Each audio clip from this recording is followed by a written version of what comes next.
আরবের এক নির্জন মরুভূমিতে তপ্ত সূর্যের নিচে এক তরুণ শুয়ে আছে। তার নাম বেলাল রাদিয়াল্লাহু তাআলা আনহু। বুকের ওপর রাখা হয়েছে বিশাল পাথর। চারপাশে দাঁড়িয়ে আছে অত্যাচারী লোকেরা, তাদের মুখে বিদ্রূপ। কিন্তু বেলাল রাদিয়াল্লাহু তাআলা আনহুর মুখে কেবল এক শব্দ, আহাদ আহাদ, অর্থাৎ তিনি এক, আল্লাহ এক। বেলাল রাদিয়াল্লাহু তাআলা আনহু ছিলেন একজন দাস। যখন তিনি ইসলাম গ্রহণ করলেন, তার প্রভু উমাইয়া এবং খালাফ ক্রোধে ফেটে পড়ে। সে বলল, তুমি আমাদের দেবতাদের ছেড়ে এক আল্লাহকে মানবে?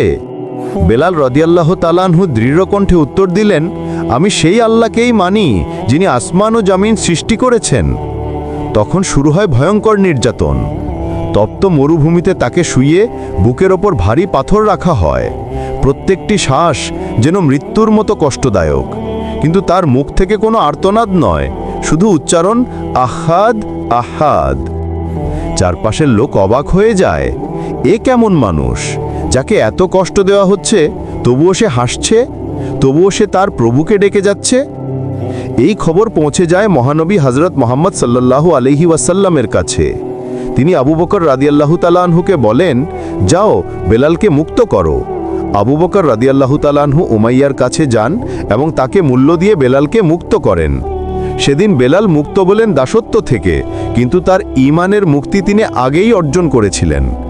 পরবর্তীতে বিলাল রাদিয়াল্লাহু তাআলা আনহু হন ইসলামের প্রথম মুয়াজ্জিন, যার কণ্ঠে প্রথমবার আজান ধ্বনিত হয়েছিল নবীর মসজিদে। তার সেই কণ্ঠ আজও প্রতিধ্বনিত হয় বিশ্বের প্রতিটি মসজিদে। এই গল্পের শিক্ষা যে মানুষ আল্লাহর পথে ধৈর্য ধরে, যে ঈমানের জন্য কষ্ট সহ্য করে, আল্লাহ তাআলা তাকে এমন মর্যাদা দেন যা দুনিয়ার কোনো সম্পদে মেলে না। প্রিয় বন্ধুরা, আজকের ভিডিওটি এ পর্যন্তই।